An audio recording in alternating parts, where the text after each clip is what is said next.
മലപ്പുറത്ത് നിന്നൊന്ന് ആലോചിക്കണം. അധികാരത്തിൽ ചന്ദ്ര സാറുണ്ടായിരുന്ന കാലത്ത് 18 കോളേജ് നമുക്ക് കിട്ടി.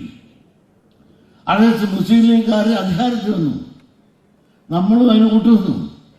UDF കൂട്ടുന്ന അധികാരത്തിൽ വരുമ്പോൾ അതിനൊന്നും ഒരു ലീഗുകാർക്കും മുസ്ലിങ്ങൾക്കും മലബാർ പ്രദേശത്ത് വേണ്ടത്ര വിദ്യാഭ്യാസ സ്ഥാപനം ഇല്ലായിരുന്നു. അത് അധികാരത്തിൽ നിന്ന് വരുത്തായത് അവർക്ക് മാത്രമായിട്ട് എല്ലാം ഒപ്പിട്ടെടുത്തു. 11 college, arts and science college, അത് സമ്പന്നരായ മുസ്ലിങ്ങളുടെ ട്രസ്റ്റുകൾക്ക് കൊടുക്കണം. മുസ്ലിം ലീഗിൽ തന്നെ അവർ സമ്പന്നർക്ക് രക്ഷയില്ല, പാവർക്ക് രക്ഷയില്ല. അവിടെ തന്നെ വേറെ പണിയും ചെയ്ത് അറബിക് കോളേജ്, ഒരു 6 അറബിക് കോളേജ്, അതിന് 2.5 ഏക്കർ മതി. അവിടെ ആർട്സ് ആൻഡ് സയൻസ് അത്ര 17 കോളേജ് ഒരു ജില്ലയിൽ. നമുക്ക് സ്റ്റേറ്റ് ഇട്ടിട്ട് 18. ചന്ദ്രസാറിന് ശേഷം ആര് തന്നു? ഇവിടെ മുറുകെ ഞാൻ നടന്നു, ഒരുപാട് ആവശ്യപ്പെട്ടു. ഒരു സ്കൂള് ചോദിച്ചിട്ട് ഈ ഒരു അവസ്ഥ ഞാൻ പറയുമ്പോൾ ഞാൻ വർഗീയതയാണ്. ഇതൊക്കെ സൃഷ്ടിക്കാൻ ഞാൻ മതസൗഹാർദ്ദം തകർത്തു, ഞാൻ വർഗീയത വർക്കും. യഥാർത്ഥത്തിൽ വർഗീയതയുടെ വിഷപ്പാമ്പ് വിഷം തുപ്പുന്ന ആരാണ്? ലീഗല്ലേ. അവിടെ പേര് കേട്ടാൽ തന്നെ മുസ്ലിം ലീഗ് എന്നാണ് അവരുടെ പേര്, മുസ്ലിം കൂട്ടായ്മ എന്നാണ്. അവരാണ് മതേതരത്തിൽ നാഴിക്ക് 4 വട്ടം പറഞ്ഞുകൊണ്ട് നമ്മളെല്ലാം കബളിപ്പിച്ച് അവരുടെ താളത്തിൽ കൊണ്ടുവച്ചതിന് ശേഷം നമ്മളെല്ലാം വഞ്ചിച്ച ചരിത്രം. എന്നിട്ട് എന്നെ കത്തിക്കുക എന്ന് പറഞ്ഞാൽ ഈഴവ സമുദായത്തെ അവർ കത്തിച്ചു, തിരിച്ച് നമ്മളെ കത്തിച്ചു, പടക്കാട്ടിലെ കത്തിച്ചു.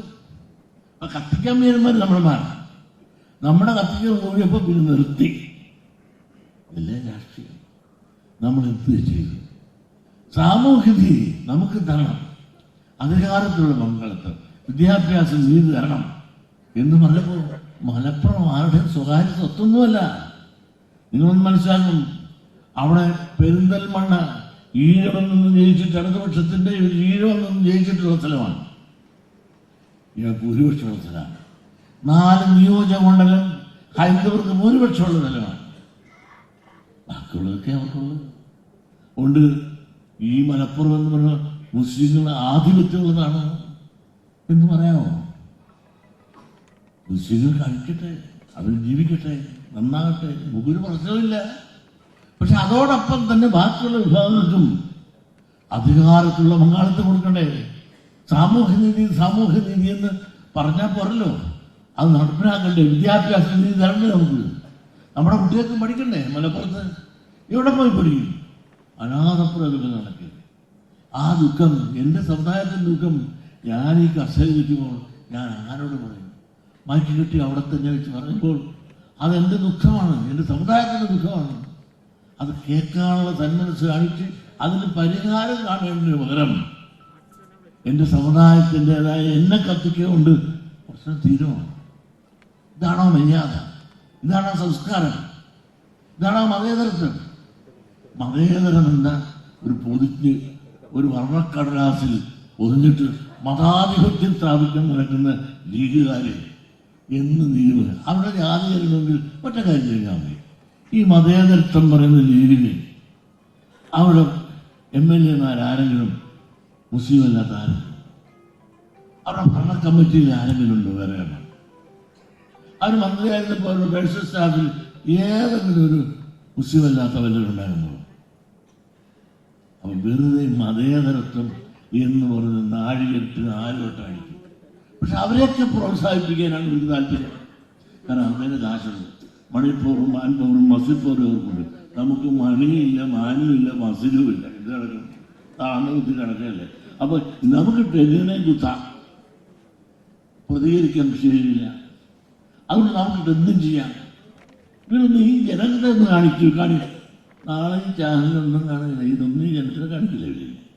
ജനത്തെ കാണിക്കുമ്പോൾ ബാക്കിയുള്ളവർക്ക് മനസ്സിലാകും ഇത്രഞ്ഞിനെ പഹാലായില്ല കൂടിയിരിക്കുന്നത്. അതെല്ലാം ചേർത്തയാലാണ്. ഇന്നലെ കായംകുളത്തായിരുന്നു. എല്ലായിടത്തും ഇങ്ങനെ ആയിരക്കണക്കിന് ആളാണ്. കാരണം ഈഴവനെ കത്തിച്ചു മലപ്പുറത്തു നിന്നുള്ള വികാരം ഇന്ന് കേരളത്തെ എമ്പാട് അലയടിക്കുകയാണ്. ആ സ്ഥിതി അത് മുസ്ലിം ലീഗ് കാണിച്ച ആ വികാരത്തിലുള്ള വികാരങ്ങൾ പ്രകടിപ്പിക്കുവാൻ അഹമികയായി ഇന്ന് ഈഴവ സമുദായത്തിലെ കുട്ടികൾ തൊട്ട് പ്രായമുള്ളവരെ ഇന്ന് അഹമികയായി ഓടിയെത്തുകയാണ്. ഇതുപോലെ കൺവെൻഷനില്ലേ, നിങ്ങൾ ഒരാളല്ല, നിങ്ങൾ ശാഖാ സെക്രട്ടറിയാണ്. നിങ്ങളെ സൃഷ്ടിച്ചുകൊണ്ടാണ് ഞങ്ങൾ ഇവിടെ ഇരിക്കുന്നത്. ഞങ്ങളെ നേതാക്കന്മാരെ സൃഷ്ടിക്കുന്ന നേതാക്കന്മാരാണ് നിങ്ങൾ. ഞങ്ങൾ മുകളിൽ ഇരിക്കുന്നതേ ഉള്ളൂ. ഞങ്ങൾ മുകളിൽ ഇരിക്കുന്നെങ്കിൽ ഞങ്ങളിവിടെ ഇരുത്തിയിരിക്കുന്നത് താഴെ ഇരിക്കുന്ന നിങ്ങൾ കാരണമാണ്. നിങ്ങൾ ഓരോരുത്തരും നിങ്ങളുടെ ശാഖകളിലുള്ള വോട്ടർമാർ അവരെല്ലാം വീട്ടിലിരിക്കുകയാണ്. ആ വോട്ടർമാർ വോട്ട് ചെയ്തിട്ടാണ് ഞങ്ങൾ ജയിച്ചത്. അപ്പൊ ഈ ഇരിക്കുന്ന ആളുകളെല്ലാം കൂടെ കൂട്ടി നോക്കിയാൽ എത്രായിരം ഈഴവരുടെ പ്രാതിനിധ്യത്തിലുള്ള ആയിരക്കണക്കിന് ആളുടെ പ്രതിനിധികളാണ് ഈ ഹാളിൽ അവിടെയായിട്ടിരിക്കുന്നത്. വിചാരിക്കുന്ന പോലെ ഒന്നും നിയന്ത്രിക്കാനൊക്കാത്ത വിധത്തിൽ അഹമികയായി സമുദായം ഉണർന്നു വരുന്നുവെങ്കിൽ നമ്മളോട് എല്ലാ രാഷ്ട്രീയക്കാരും കാണിക്കുന്ന അവഗണന. ഇവിടെ പാരായണം, ഇവിടെ ക്രിസ്ത്യനാധിപത്യമാണ്. ഈ ക്രിസ്ത്യനാധിപത്യമുള്ള നാട്ടിൽ ജനാധിപത്യത്തിൽ ജനത്തിന് ഒരു പരിഗണനയും പരിരക്ഷയും ഒരു പഞ്ചായത്തിൽ പോലും ഒരു കോർപ്പറേഷനുണ്ട്, മുനിസിപ്പാലിറ്റി ഉണ്ട്, നമുക്ക് പ്രാതിനിധ്യം തരാറുണ്ട്. വരാറുണ്ട്. നമ്മളെ നിർത്തിയ തോപ്പിച്ചും കളയും. നമുക്കൊരു സൊസൈറ്റിയിൽ ഒരു മെമ്പർഷിപ്പ് തരുമോ, അല്ല കോപ്പറേറ്റീവ് ബാങ്കിൽ ഡയറക്ടറാക്കുമോ, ഒരു റോഡ് തരുമോ? MLA ഫണ്ട്, MP ഫണ്ട് എല്ലാം ഉണ്ട്. ഈ MLA ഫണ്ട്, MP ഫണ്ടും ഇവരുടെ ആരുടെയും കുടുംബത്തിൽ നിന്ന് തറവാട്ടിൽ നിന്ന് വീതം കിട്ടിയ കാശൊന്നുമല്ല, രാജ്യത്തിൻ്റെ കാശാണ്. ആരാ പണം കിട്ടുമ്പോൾ നമ്മുടെ നാട്ടിൽ കൂടെ പോകുന്ന റോഡിനും ഒരു നല്ല റോഡ് തന്നെ അവിടെ വഴി വെട്ടിത്തരും. പള്ളി റോഡിനാണെന്നുണ്ടെങ്കിൽ 70 feet. ഇതും പള്ളിയാണ്, വെള്ളപ്പള്ളി. ഇത് കുരിശില്ലാത്ത പള്ളിയായി പറയുന്നത്. കുരിശുള്ള പള്ളിക്ക് നിന്നാൽ 70 feet, കുരിശില്ലാത്ത പള്ളിക്ക് നിന്നാൽ നടപ്പാണ്. അതിനുള്ള കാശ് എന്തിനാണ് ഈ രാജ്യത്ത്? ഇതുപോലുള്ള വിവേചനമാണ് ജാതി ചിന്ത ഉണ്ടാകുന്നത്. ജാതി വിവേചനം, ജാതി ചിന്ത ഉണ്ടാകുന്നത്.